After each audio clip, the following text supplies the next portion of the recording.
This book is called A Story for Bear by Dennis Haseley, illustrated by Jim LaMarche. A Story for Bear.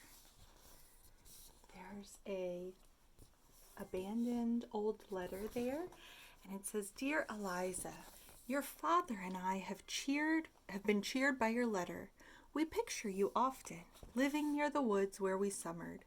I remember days of berry picking and golden light shining through tall trees." So we don't know who or where Eliza is. One day, a young bear was nosing through the bushes when he saw something lying on the ground. He looked at it with curiosity. He sniffed at its tiny marks.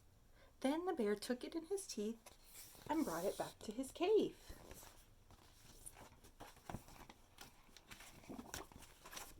Through the years, the bear looked at the paper with wonder. It seemed as far away and mysterious as the moon.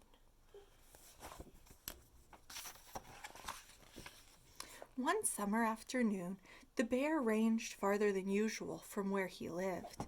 He followed a scent until he came to a clearing, and there he saw several strange things all at once. There was a cabin and brightly colored laundry hanging on a line, and a woman. From behind a thick tree, he watched as the woman sat down and opened a mysterious square thing she was carrying. His nose tickled from the wonderful smells of the cabin, bacon and coffee and bread, but he gazed only at her, trying to understand what she was doing as she held the book. He felt calm as he watched her. When she closed the book, he ran away. Day after day, he returned. He managed to get closer to her and watched from behind a near tree, his thick bare head just peeking around. He had never seen anything like this. Sometimes, as she gazed at the book, she laughed out loud. Other times, she lowered it and looked away, but without really seeing anything, he thought. Still other times, she appeared afraid and held it tightly.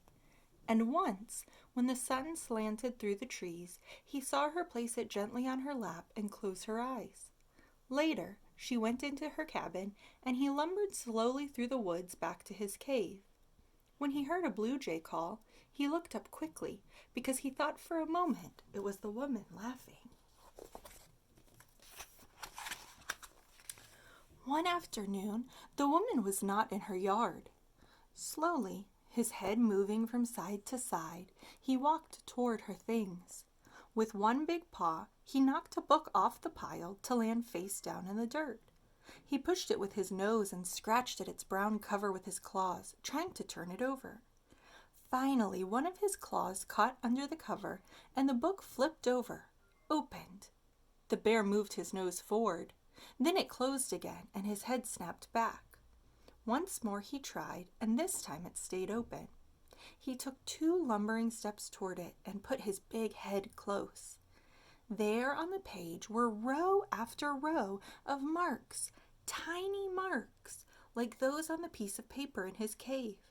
He stared at them while his nose filled with the scents of paper, glue, ink, and her touch. He didn't see the woman walking up behind him.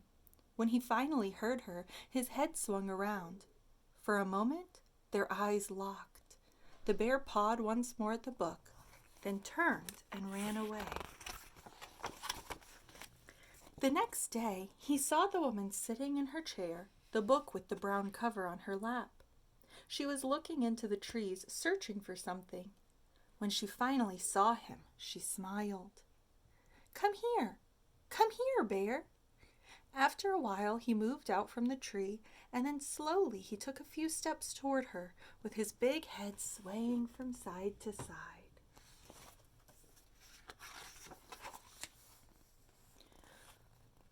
When he grew near to her, but not so near that he couldn't run, he lay down and looked up at her. She waited a moment longer. Then she carefully opened the book, and softly she began to speak. "There once was a sailor," she read, "who had to travel for many years over the sea before he could return home. The bear gazed up at her as she said the words and turned the pages. He couldn't understand any of what she was saying, but as he listened to the sound of her voice, happiness washed over him like waves. He returned day after day all that summer. When she read in a fearful voice about the sailor getting lost, he felt afraid. When she laughed at how the sailor played tricks, the bear would feel strangely happy.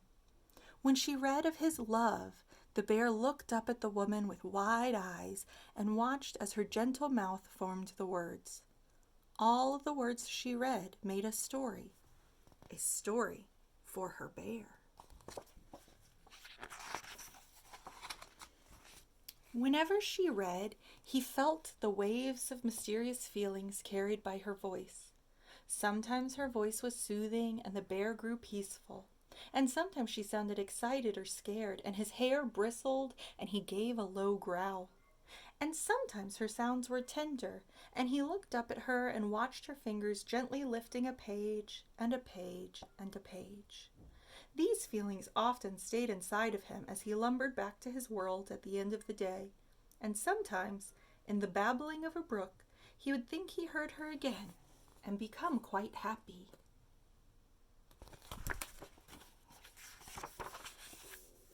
One afternoon, when he returned to the cabin, there was a chill in the air.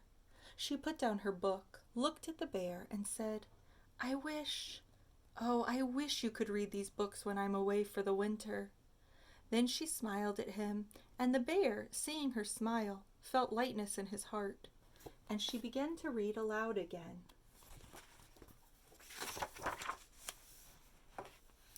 When next he came, he was carrying something in his mouth. It was the scrap of paper from his cave with its mysterious marks. He laid it by her books. "Bear," she said. He knew by now that this was her word for him, and he lifted his head. "Bear, did you bring this for me?" And then she read it in her gentle voice, as if it were a story he was giving to her. "Dear Eliza, your father and I have been cheered by your letter. We picture you often, living near the woods where we summered.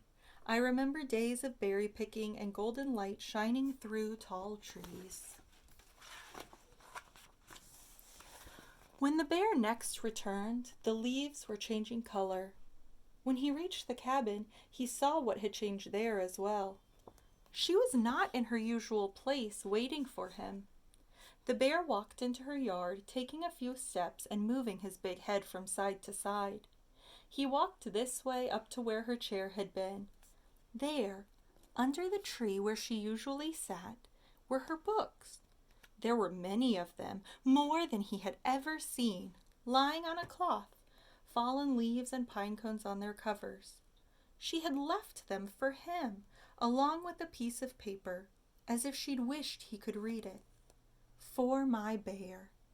He looked at what she'd left him with his big head close.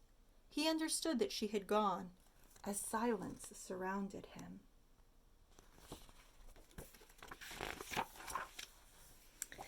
Then, tenderly as he could, he put his teeth around the book with the brown cover and carried it away. All that afternoon he made the long journey from his winter cave to her yard and back again through the forest, carrying her books with their covers of green and red and black, their words of sailors and goddesses and far-off lands, while the stream whispered and the blue jays called. That night, as the moon rose like a white page with mysterious marks, he lay among the hard covers of her books. Finally, he slept, and while he slept, he heard her voice, gentle and near. She was telling him a tale of adventure and magic and love. And all that winter, before she came back in the spring, whenever he put his nose to the pages or touched the covers with his claws, she was there, reading to him. I hope you guys enjoyed that book as much as I did. I love that the bear was so interested in her stories.